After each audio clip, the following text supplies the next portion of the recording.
Hello, everyone, and welcome to another Filmmaker interview for the 23rd Annual Garden State Film Festival. I am your host, Paige Ryans, and background about the Garden State Film Festival, we're in our 23rd year already.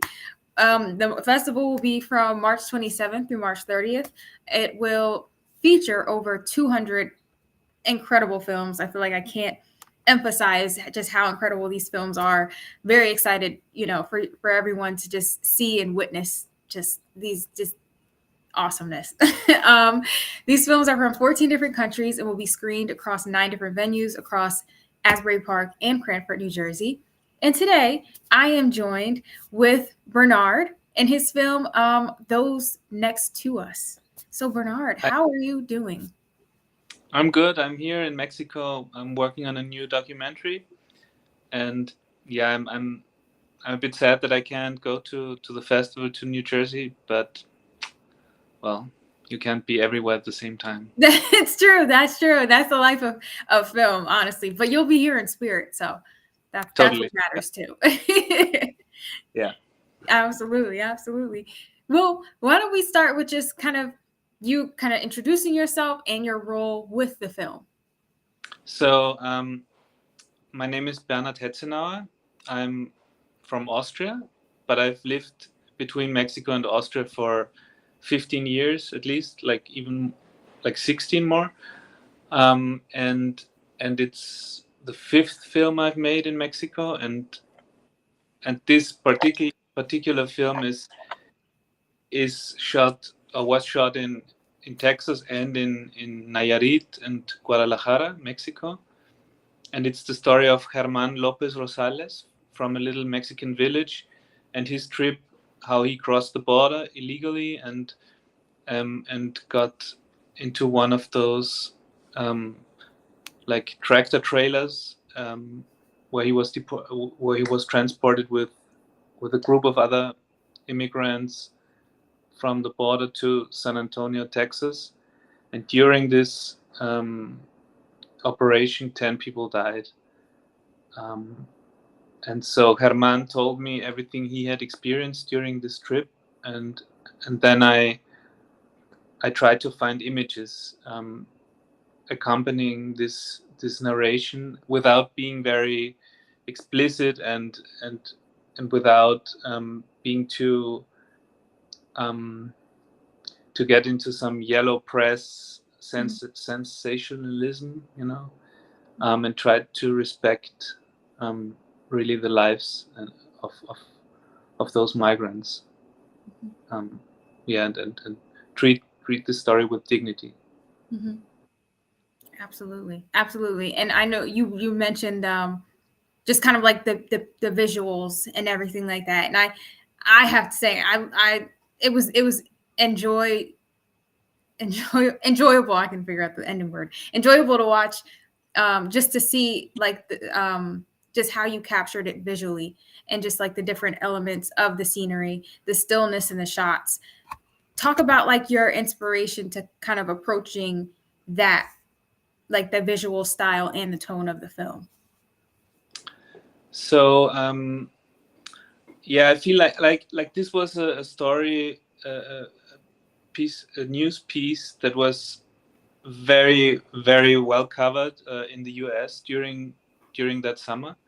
It was everywhere in all the media, and on all websites, and it was always this piece of sensationalist news, and oh, again another truck, and I felt, but we never really learned about that. Or in this fast media society, we never really have time to perceive that those are like human beings, and we're talking about, and not just a piece of news. And so I really wanted to give Herman the time and the space for his testimony to be the main focus of the film, and also the pauses when he explains or when he relates how this child dies in the arms of his mother. We cannot just cut to the next image and then go ahead and have the next scene, and no, it has to we have to as spectators, I think we have to digest this, like really be aware what's being told. Like literally, these people died in the truck because they wanted to cross the border to pursue the American dream, to maybe earn a few dollars more, and they risk their children's lives just for this big hope. And it's, I think it needs time and space. Um, like they I think they deserve this time and this space. And also there's another thing, when I don't really much believe in reenactment in documentary, especially if it's some traumatizing events, because I just think it's, I mean, one of the films that really marked my way of thinking about documentary is um, Nuit et Brouillard, about the concentration camps, and how this absence of people Mhm. is replaced by those landscapes and those images where you have the presence, but they're all gone, they're dead, but you still have the traces of their presence. Right. And I feel that this can be a very strong means, narrative means, to use spaces and have voiceover, because I also believe that the spaces where violent events take place kind of guard the memory, or their energies field guards what happened somehow. Yeah. For sure, absolutely. And I think you spoke to it yourself of just kind of, it's the idea of humanizing, and I think that you really encapsulate that within the film. And so tell me just about like what drew you to tell Herman's story. What kind of led you to go to Herman as the centerpiece for this film? So I had heard the news, and I wasn't pursuing to tell explicitly this story, Mhm. but actually where most of my stories or my protagonists live is a small little village in Mexico called Ixtlan del Rio. And actually I've been going there for the last 15, 16 years also. Like that's the place where I first arrived when I first came to Mexico. Mhm. And now I have many friends there, and there's a great cultural center and restaurant called La Casona, run by a painter, Manuel Benitez, and his wife. And Mhm. it's a great place for encounters, for artists, for people, intellectuals, and poets, and also people talk about politics all the time. And we were sitting there having a beer with friends of Manuel, and one of those guys, we were talking about migration, and one of the guys said, I know one of these people who was inside this truck. And I was like, really? How? Well, he worked with me. And I was like, can you please introduce us? And so he said, yeah, sure, I'm gonna call Herman and get you in touch. And so I went to Herman and visited him. And he was very extroverted, and he loved to speak about his story all the time. And he immediately agreed to work on a documentary together. Like, he was very happy actually to be able to tell his story. And so that's how the idea, um, like, became reality.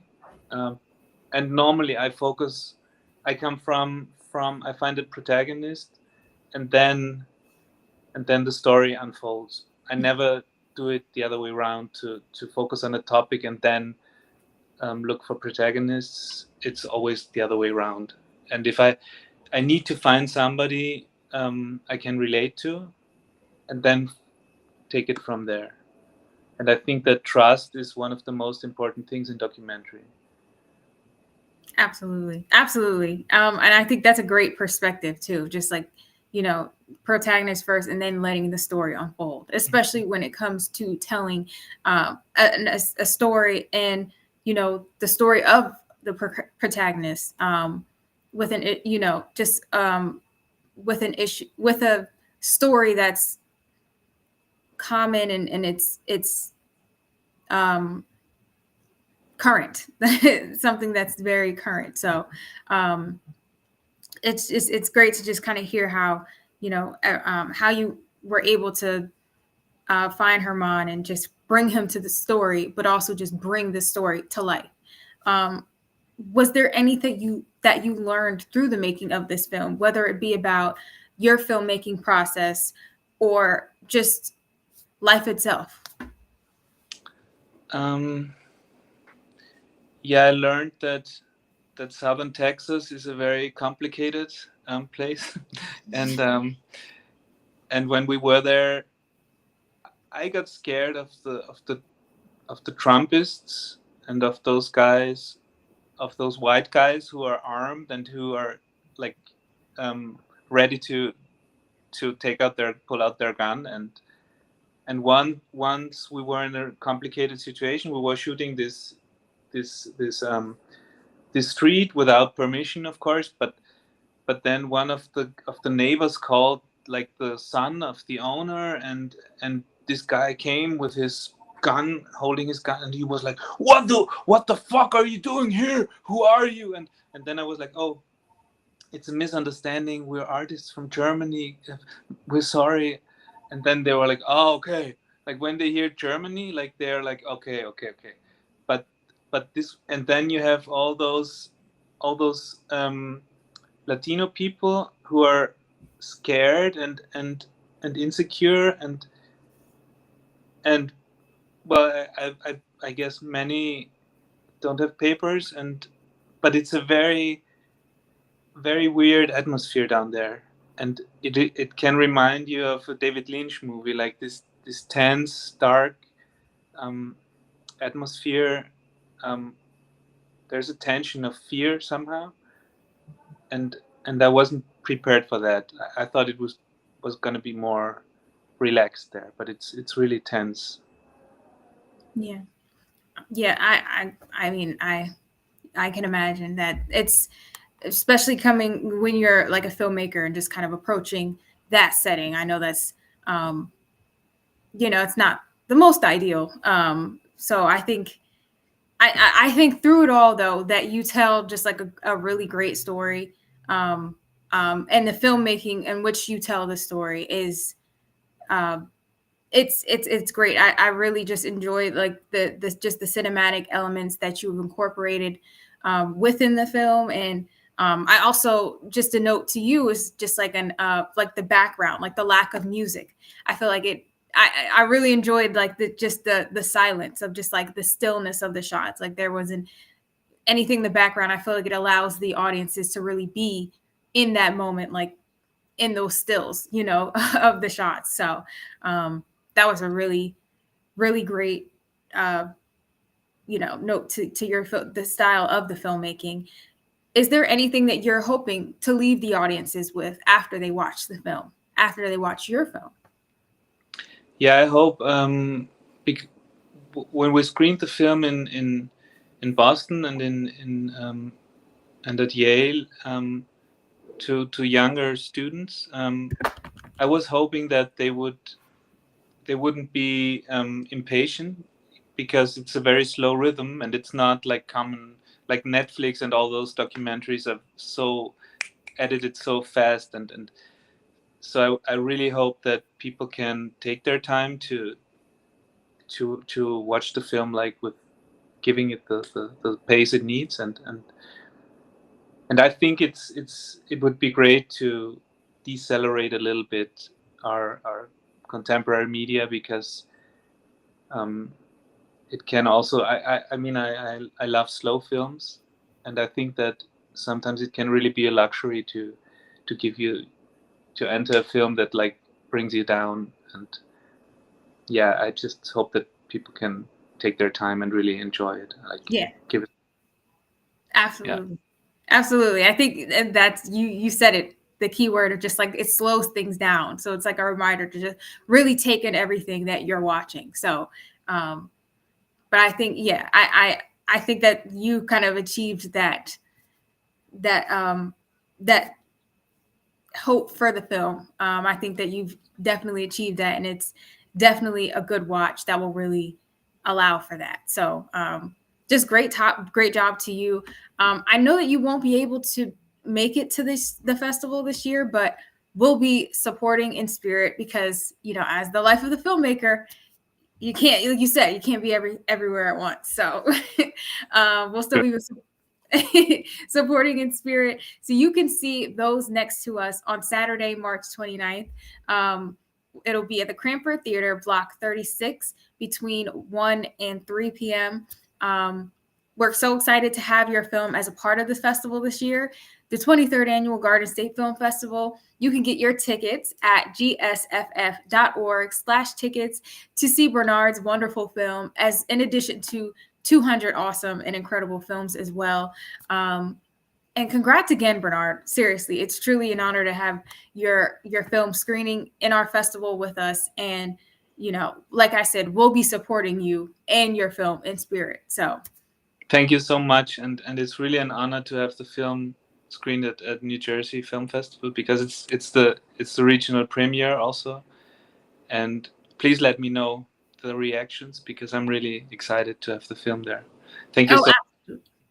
Absolutely works. Well, we'll keep you posted definitely on the feedback, the audience feedback. So for sure. But yes, thanks again for being here, and yes, just congrats. And everyone just buy your tickets. Make sure you buy your tickets. All right.